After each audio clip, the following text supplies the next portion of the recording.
Тие што дојдете малце покасно, јас сум Живко Барбутов, пастор на оваа црква.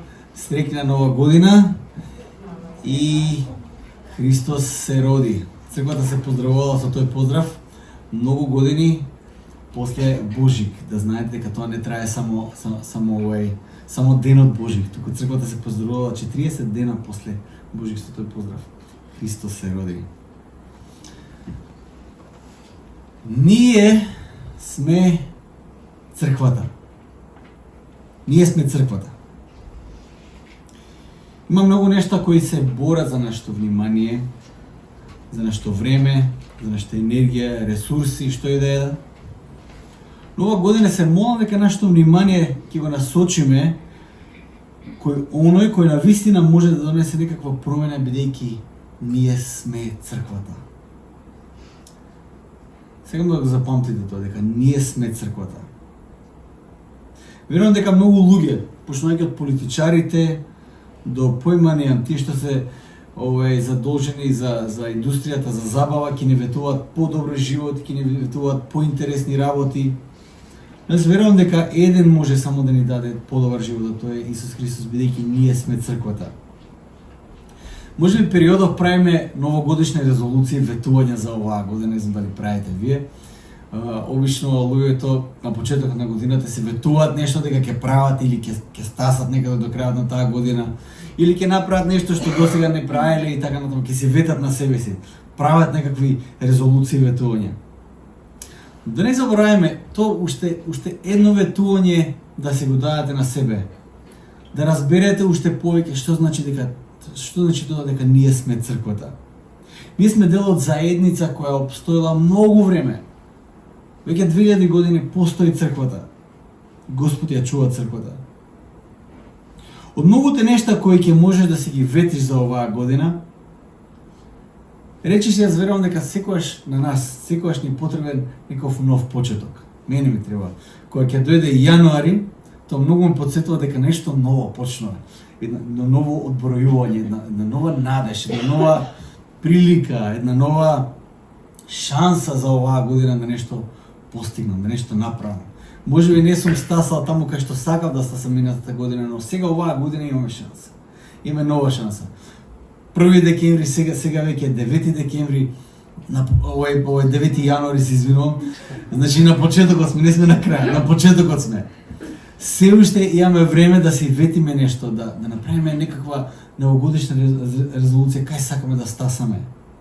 Да не забораваме. Нека оваа година ја почнеме со тоа разберење дека ние сме црквата и дека тој наш идентитет е важен идентитет. Е многу потребен за сите околу нас. Ти си црквата, јас сум црквата која многу е потребна на нашата заедница. Како што зборувавме минатиот пат, ние сме црквата и ние сме повикани да бидеме различни. Црквата треба да биде поразлична. Ние сме црквата и на тоа ќе се потсетуваме во тие неколку недели додека во февруари за трајче не отидеме за Африка. Ќе имам 4 проповеди на прилика таа тема. Дека ние сме црквата. Што значи да се биде црква? Тук во оваа серија ќе зборам за посланието до Колосјаните. Колосјаните е книга во Библијата и во голема мера ќе зборам за тоа, за осврнам на центарот на црквата, но и на нашиот идентитет и мисијата која имаме овде на земјата. Ќе видиме многу нешта кои лесно може да се наталожат на нас како поединци или нас како црква, кои ќе ни ја одземат слободата, ќе ни го, ќе ни го узурпираат тој идентитет кој ние треба да го имаме како црква. Затоа што како што времето одминува, се наталожуваат работи. Ние не сме статични битија, знаете. Никош не можеш да кажеш до толку пораснав или веќе наполнив 38 години, веќе не ми се старее. Не можеш тоа да го кажеш. Едноставно времето се мине и ти старееш. Јас за храната, тоа често пати сам да го кажам, не можеш да кажеш јас доволно изедов во животот. Се најат, посебно до мене кој ќе ме види, кажеш ова е стварно јадел во животот, тоа е тоа. Доволно ми, веќе нема да јадам. За неколку часа пак сум гладен. Тоа е тоа. Не сме ние статични битија. Едноставно или растеме, или одиме нагоре, или одиме надоле. или растеме, или паѓаме. Не сме статични битија.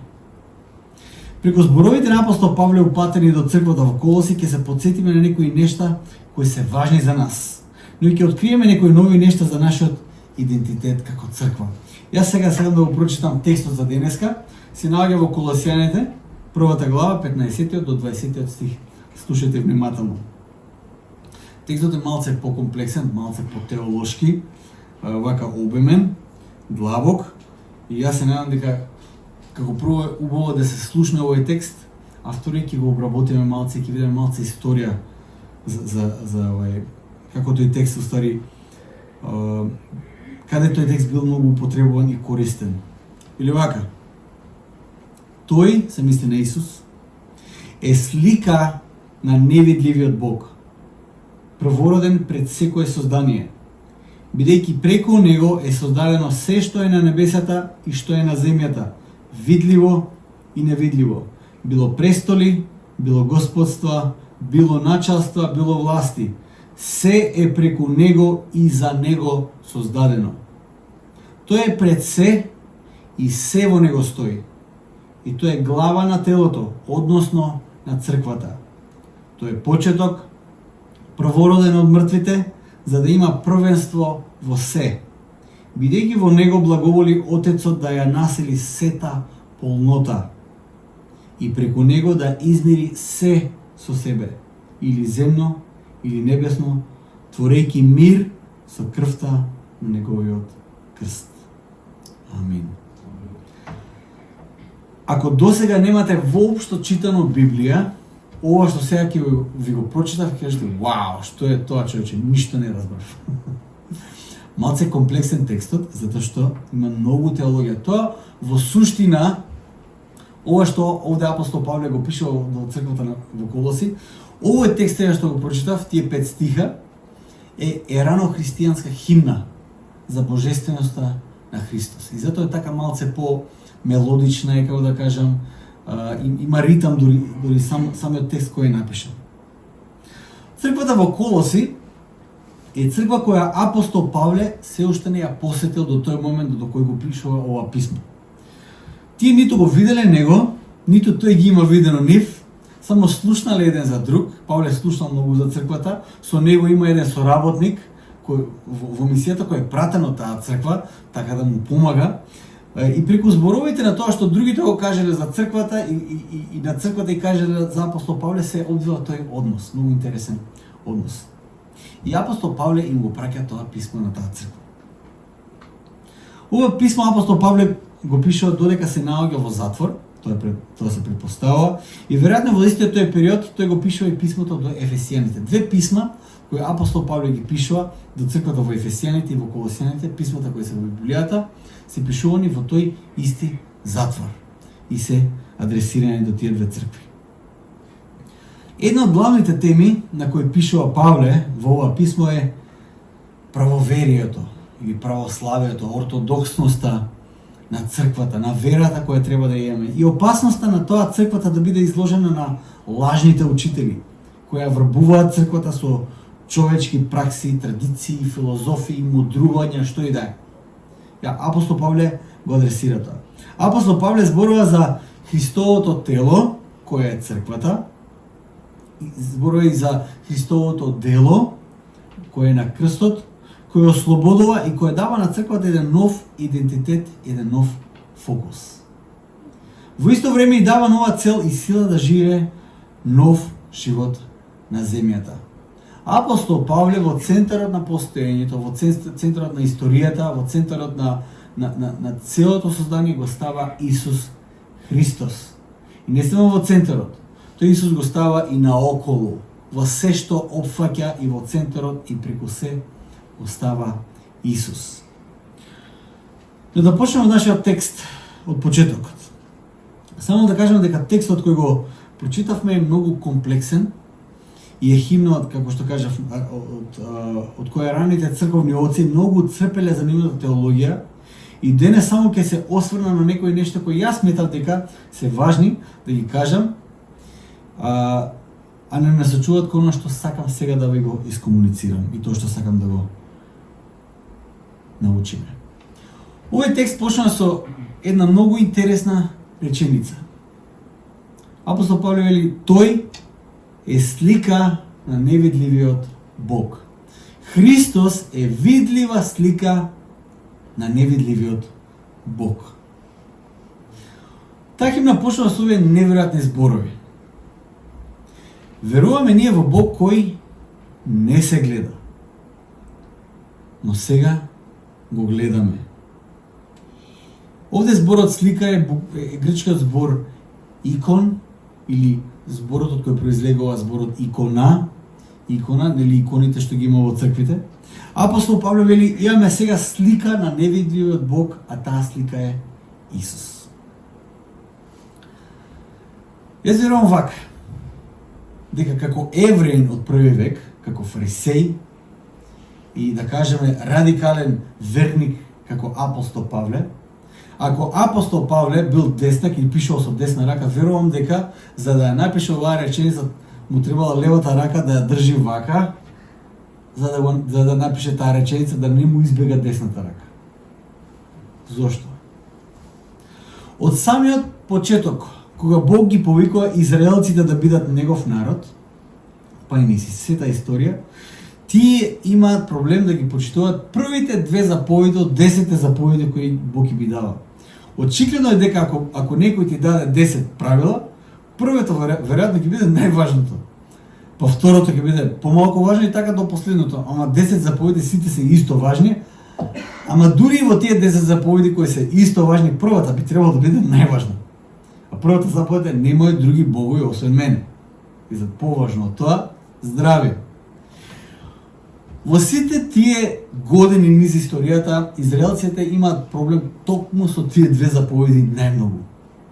Како прво, кога излегуваат од Египет, тие со себе си ги носат и сите божества кои ги имале во Египет. Ако обожавале жаби, зимаат идоли на жаби или што и да биле, свинга, појма нема.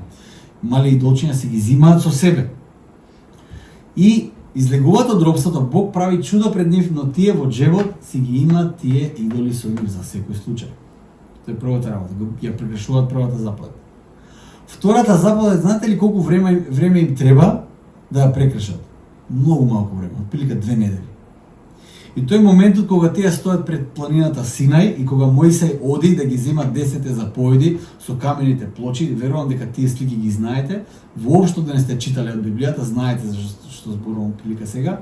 Мојсей на планината Синај во тој облак каде што Господ му ги дава 10 заповеди, а за тоа време израелците доле организиран народ, се организираат, се групираат, собираат злато, прават златно теле и почнуваат да му се клањаат.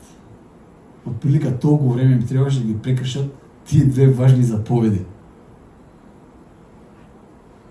Знаејќи го тоа, и таа многу тешка научена лекција низ историјата, верувам дека апостол Павле не го пишува тоа што сега го пишува со леснотија, дека за невидливиот Бог сега имаме видлива слика.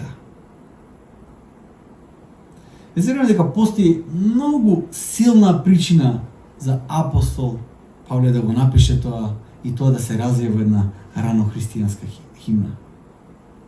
Ако нешто некој посветен евреин, како што бил апостол Павле, немало да направи или немало да каже или да напише нешто, е токму тоа што сега апостол Павле го пишува во оваа реченица. Што го натерало еден таков посветен евреин како апостол Павле да го верува тоа што го пишува овде? За него разбирањето извира од неговото искуство кое тој го имал со Исус. Тој го искусил тоа. Искуството со Спасителот го носи вистинското за разбирање и верување. Ако некојаш мислиме дека когнитивно или разумски ќе разбереме доволно за да може да веруваме, јас ќе ви кажам, тоа ќе се случи на свети никогаш. Никогаш нема да дојдеме до точка каде ние доволно добро ќе разбереме за да може да веруваме. Или колку правилно ние можеме да ги разбереме работите. Знаете, дури верата дури не зависи ни од тоа. Еден од тие докази ми е, знаете кој? Овој што висеше на крстот до Исус. Додека тој разбойник висеше на крстот до Исус, тој му каже, единствено што му каже Исус, сети се на мене кога ќе дојдеш во твоето царство. Што веруваше тој за Исус во тој момент, никој од нас не може да знае. Апсолутно никој. Ама јас верувам дека тој немал тринитарна теологија развиено, не знам како, и немал завршено теолошки факултет за да може да верува. Тој едноставно во тој момент ја полага својата вера во Исус. Точка. За образованиот и едуциран апостол Павле важеше истото правило. Во тој момент кога тој го среќава Исус на патот за Емаус како фарисеј, кој беше убеден и сакаше да ги убие христијаните, и го има тоа видение од Исус и го има тоа искуство, тој во тој момент верува. Иако верувам дека не може да разбере во целост што е тоа што го видел. Му требало доста време за да разбере. Од тоа искуство апостол Павле поминува едно 14 години во пустината. И дури тогаш оди во Иерусалим да се види со апостолите. Искрено верувам дека му требало малку време да соџвака тоа што тој го искусил на тој пат. Верувам дека важен дел од тоа когнитивно патешествие и разбирање била црквата, која го придружувала и им помагала да разбере кој е Исус. И за еден ден апостол Павле да дојде до таа ранохристијанска химна и да ја напише без било каков страв дека прекршува една од Божите заповеди. Тој никош го нема среднато Исус претходно, освен визијата која му го промени животот. Но и во таа визија зборовите на Исус не се аргументи кои докажуваат или објаснуваат, туку прашања кои му фрлаат сомнеш во неговото убедување. И честопати Исус така доаѓа во нашиот живот. Понекогаш мислиме дека аргументот, добро срочен аргумент, ќе убеди некој за нешто. Честопати Исус доаѓа со прашање кој те прашува дали си сигурен во тоа што ти го веруваш? Дали си сигурен во тоа што ти го размислуваш? Колку сигурен си ти во себе си? Прашањето кое Бог само може да ги постави целосно, да не измести од нашата арогантна позиција, на тоа да мислиме дека нам се ни е јасно и дека ние сме си доволни. Понекогаш тоа Бог го прави кога сме најсамоуверени, а понекогаш кога сме во длабочината на нашата мизерија. Бог доаѓа и постава прашања. Но секогаш прашањата кои Бог ги носи и со кои не соочува, го насочува нашето внимание кон вистината и кон Него како изворот на таа вистина. На сличен начин Бог носи конфузија во самоувереноста во која се наоѓал Павле, за на крај дури и пред да разбере да го доведе на вистинското место на верата. Таму се наоѓа Павле и таму останал цел живот, без разлика што све разбира до крајот на неговиот живот. Понатаму текстот продолжува дека Христос е првороден од целото создание. Првороден од целото создание. Што значи тоа? Првородството е еден важен теолошки концепт кој бил вклучен во една од најважните теолошки дебати во историјата, но ќе дојдеме до тоа. Од една страна, историски гледано, првородството во Стариот Завет и во библиската, да кажеме, теологија е титула. Тоа е титула за првородениот син, преку кој продолжува наследството понатаму, продолжува лозата понатаму. И во таа смисла Исус е првородениот од целото создание, покажувајќи кон која насока се движи созданието и чие наследство е целото создание. Целото создание е наследство на Божиот син, затоа што тој е првороден. Првороден на целото создание. Не постои друго битие кој ќе може да полага право на ова создание, освен првородениот, а тоа е Исус. Без разлика под чие робство е сега созданието, тоа изворно му припаѓа на Божиот син.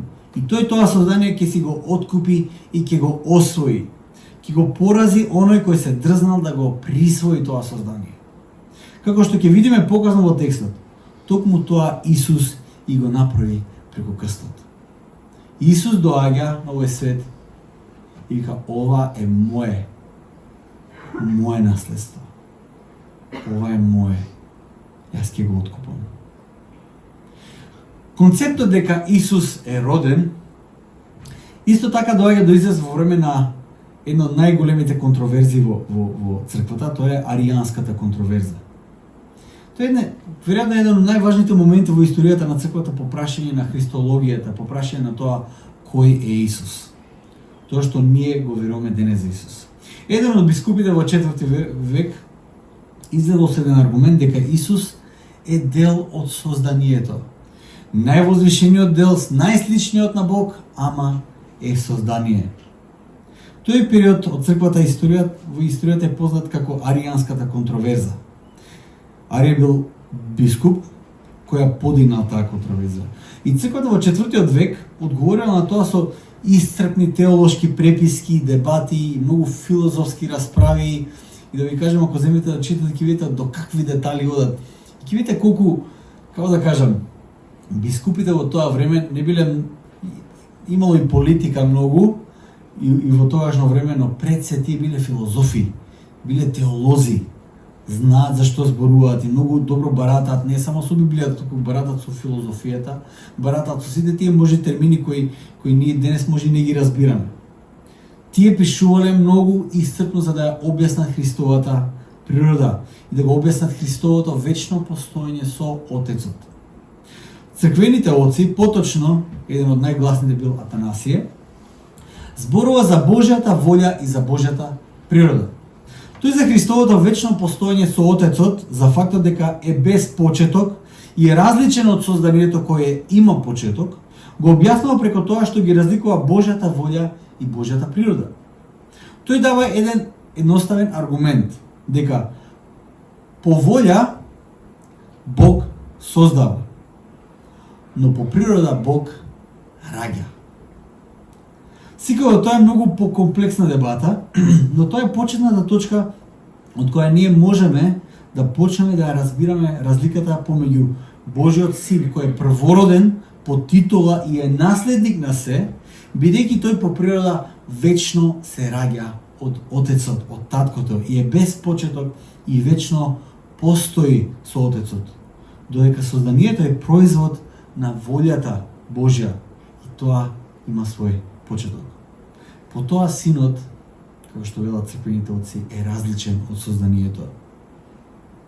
Но апостол Павле продолжува и уште повеќе ни открива на кој начин синот Божи е важен во целата приказна на созданието.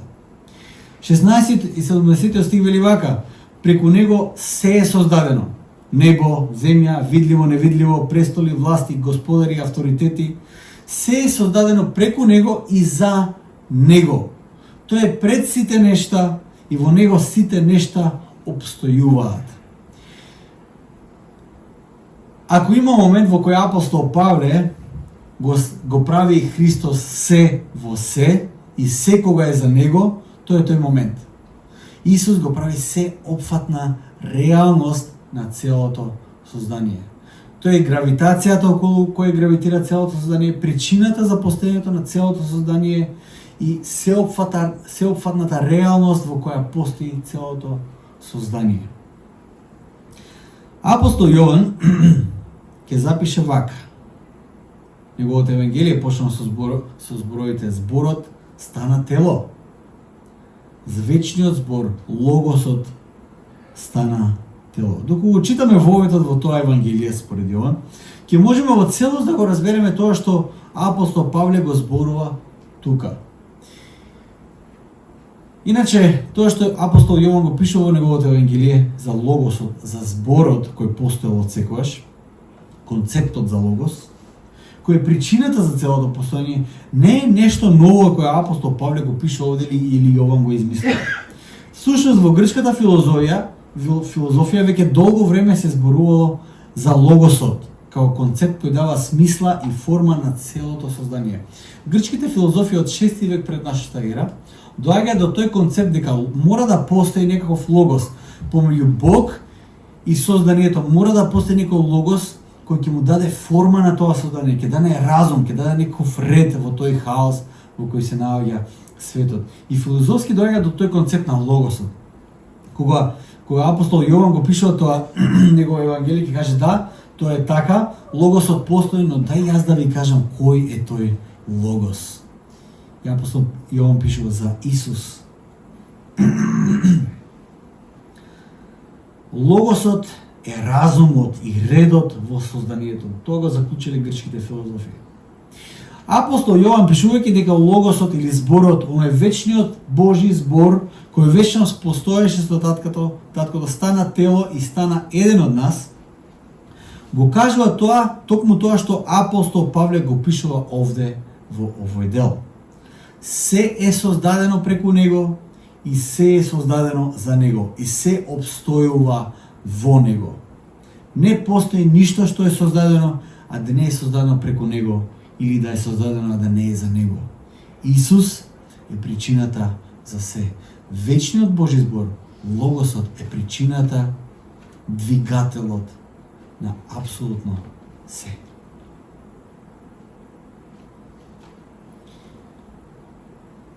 И од една многу обширна и абстрактна дискусија, сега апостол Павле не носи во реалноста, кај што ние живееме.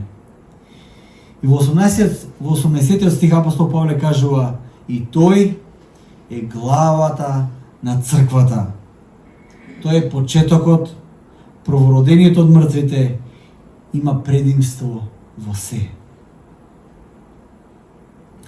Денес јас почнав со една кратка порака дека ние сме црквата. И тоа ќе биде до крајот на оваа серија. И ќе го повторувам тоа секоја недела. И сакам да запамтиме ова, да го запамтиме ова за оваа година, но и за цел живот. Причината зашто го нагласувам се да тоа е реалноста дека оној вечниот збор, Логосот, за кој мудрувале филозофите, за кој пишувал апостол Јован, за кој сега разјаснува апостол Павле, преку искуството кое го имал со Исус, оној кој е причината за се и оној преку кого е се создадено, тој вечниот збор всушност е главата на црквата. Кога ќе кажам ние сме црквата, треба да разбереме дека главата на црквата е Христос.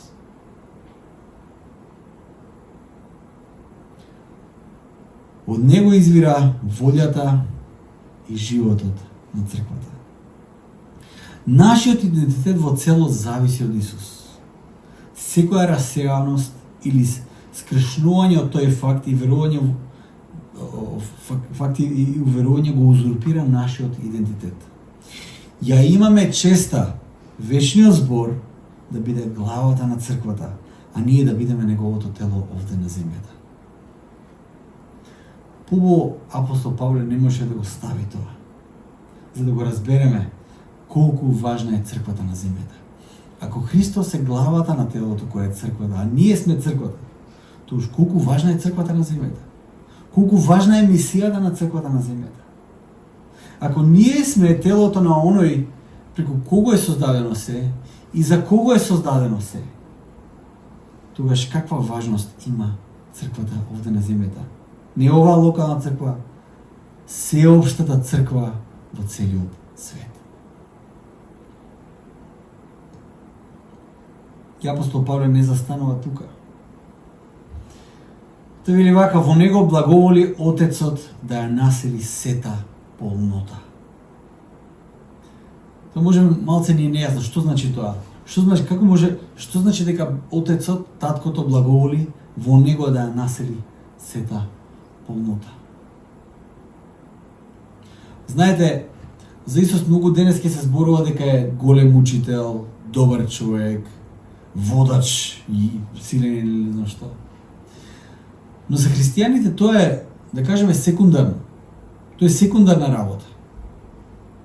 За христијаните најважната работа е дека Исус Христос бил Бог во човечко тело. Исус Христос бил Бог, за вечниот збор станал еден од нас. Тоа е најважната работа. Ако Исус не бил Божи син, тогаш џабе е тоа што бил добар учител, џабе е тоа што бил добар човек, џабе е тоа што бил добар водач. Се е џабе. Ако Исус не бил синот Божи. Овие зборови можеме многу лесно да ги земеме здраво за готово. Мораме да слушнеме внимателно што овде пишува апостол Павле за Исус. Зборовите кои апостол Павле ги користи за Исус се многу како да кажам, возвишени, добри зборови. Еве јас дори кога зборувам за некој, ако зборувам дури за најдобриот кој јас го знам, најдобриот пријател што го знам, најдобриот човек што го знам, што го познавам, кој ќе кажувам нешто за него, секогаш имам задршка за фалбите и за возвишувањето на некого, бидејќи знам дека и тој или таа личност, како и јас и ти, е грешен. И бидејќи ја познавам таа личност, веројатно му ги знам и слабостите. Тогаш кога фалам некој на некого, го имам тоа како предпоставка. Колку и да фалам некој, знам дека тој е грешен како мене. Така да имам задршка кои зборови ќе ги користам или што ќе гарантирам за тој човек. Дури и да сакам да исфалам, секогаш внимавам да не ја набилдам сликата толку многу за некој, за после некој друг да не се разочара, да не му дигнам многу, како да кажам, очекувањата, па после да му се спушта. Но апостолите кога го опишувале Исус, немале апсолутно никаква задршка. И немале никаков сомнеш дека со тој опис може да набилат премногу. Кога опишуваат за Исус, всушност, чувството е колку повеќе кажувале за Исус, секогаш завршуваат со чувство дека не кажуваат доволно.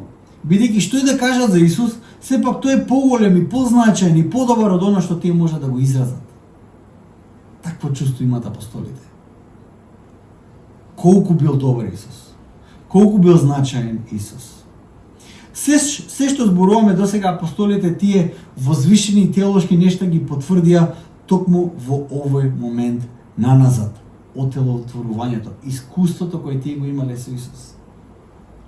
Замислете да познавате некој кој во апсолутно ништо нема да ве разочара. И повеќе, ќе ве изненади со се што, секој нов ден ви изненадува се повеќе и повеќе до самиот крај. И сикате има ли крај? И на крај сваќате дури крајот не е крај за таа личност. Такво чувство имале апостолите. Го познаваме Исус, ама колку може да биде добар, колку може да биде милостив. Исус ги трпел 3 години и Петар на крај се откажале од него. Па вечерта кога е фатен Исус и врзан таму, на Петар му викат: ама ти го знаеш Исус? Не го знам, ама се колам не го знам. И 3 пати се откажа од него. И на крај Исус пак му простува. Па колку може да биде добар тој човек? И пак добива опростување, и пак добива милост. И токму тоа искуството кое апостол Јован го има во таа прва химна на неговото евангелие. А од него добивме благодат врз благодат. Толку бил добар Исус. И не се штедат со нивните зборови, затоа што знаат што и да напишат, нема да биде доволно да го опишат Исус, кој бил тој на вистина.